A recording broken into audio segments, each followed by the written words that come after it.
Alkitab bilang begini, beginilah firman Tuhan, terkutuklah orang yang mengandalkan manusia, yang mengandalkan kekuatannya sendiri, dan yang hatinya menjauh daripada Tuhan.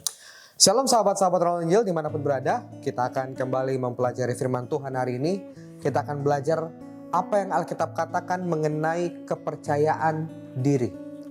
Sahabat, kita sering dinasihati oleh orang-orang di sekitar kita yang sayang dengan kita. Mungkin oleh guru kita, oleh orang tua kita, oleh sahabat-sahabat kita, untuk kita selalu percaya diri dalam melakukan segala hal dalam hidup ini supaya kita berhasil. Kita juga mungkin sering mendengarkan pembicara-pembicara terkenal, motivator-motivator yang selalu pesan intinya adalah kita harus percaya diri kalau mau sukses. Ikuti kata hati kita. Nah, apakah nasihat tersebut sesuai dengan apa yang Alkitab ajarkan? Kita akan lihat dalam Alkitab salah satu cerita mengenai Salomo. Beberapa hari lalu dalam renungan harian kita sudah belajar kesuksesan Salomo ketika dia percaya kepada Tuhan. Ketika dia meminta hikmat dari Tuhan, ketika dia percaya kepada Tuhan, bukan kepada dirinya sendiri, maka Tuhan memberikan kepadanya hikmat, sehingga hasilnya adalah kerajaan Israel begitu makmur, rakyatnya sejahtera, tidak ada yang kekurangan, semua di sana melimpah, seluruh isi pegawai-pegawai istana Salomo rapi dan terorganisir, dan bahkan Salomo mampu memecahkan semua perkara-perkara yang sulit dalam kerajaannya dengan hikmat yang Tuhan berikan. Berkat begitu melimpah bagi Salomo ketika dia percaya kepada Tuhan. Tapi kalau kita lanjutkan mempelajari kisah Salomo, khususnya di bagian akhir dalam hidupnya, kita akan tahu bahwa Salomo jatuh ke dalam dosa. Dosa apa yang dilakukan? Salomo mulai kehilangan pandangan akan Tuhan. Dia mulai percaya akan dirinya sendiri. Dia mulai merasa bahwa sumber hikmat itu adalah kepintarannya sendiri. Sehingga dalam kepercayaan dirinya itu, dia berusaha untuk mempersatukan kerajaan-kerajaan di dunia ini, yang notabene semua adalah kerajaan kafir yang tidak mengenal Tuhan. Dengan cara apa? Dengan cara menikahi putri-putri raja mereka dan ratu-ratu mereka. Sehingga terkumpullah istri-istri Salomo yang berjumlah 1.700 istri dan 300 gundik. Yang menjadi masalah adalah semua perempuan-perempuan ini membawa masuk ke istana Salomo agama-agama dari kerajaan mereka. Yang semuanya adalah agama yang tidak mengenal Tuhan, agama kafir. Sehingga dengan itu semuanya mempengaruhi Salomo untuk terlibat juga dalam penyembahan berhala tadi. Dan bahkan Salomo jatuh begitu dalam, sehingga bahkan dia terlibat aktif dalam kegiatan itu. Dia mendirikan bukit-bukit pengorbanan, dia mulai mendirikan patung-patung dewa-dewa dari istri-istri mereka yang menyembah berhala ini. Bahkan dia mengenakan pajak yang tinggi kepada rakyat Israel untuk membiayai penyembahan berhala tadi.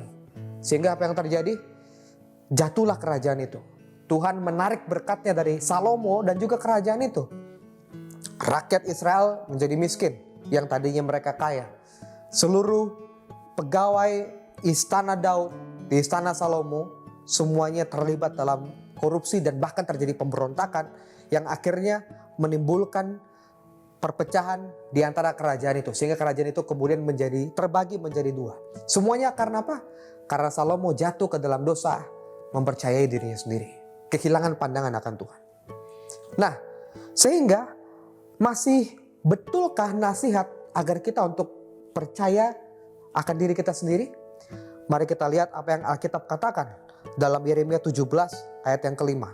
Alkitab bilang begini, beginilah firman Tuhan, terkutuklah orang yang mengandalkan manusia, yang mengandalkan kekuatannya sendiri, dan yang hatinya menjauh daripada Tuhan.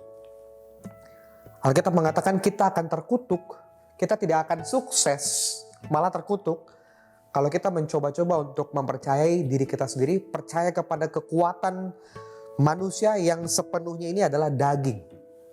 Kita tidak tahu apa yang bisa kita lakukan tanpa Tuhan. Yang jelas Raja Daud katakan jalan kita menuju kebinasaan jika tanpa Tuhan. Ya. Mungkin kita juga sering mendengar motivator mengatakan kita untuk selalu mengikuti kata hati. Ikuti saja kata hatimu pasti selalu benar. Apakah demikian?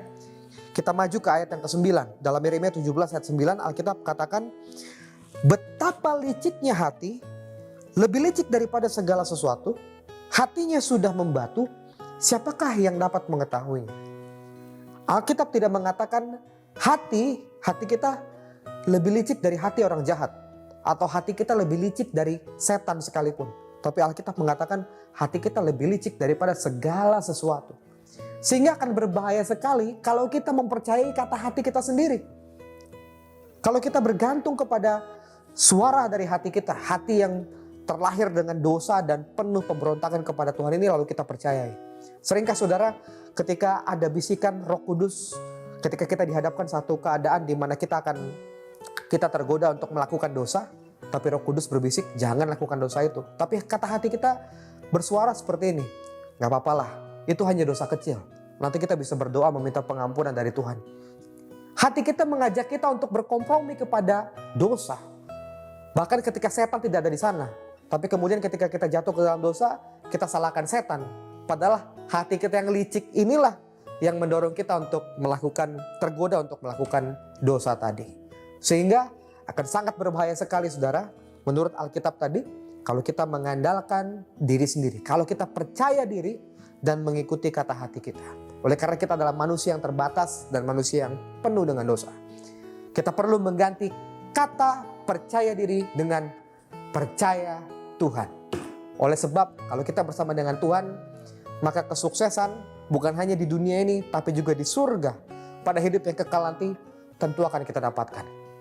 Saya bawa dalam nama Yesus, Tuhan memberkati.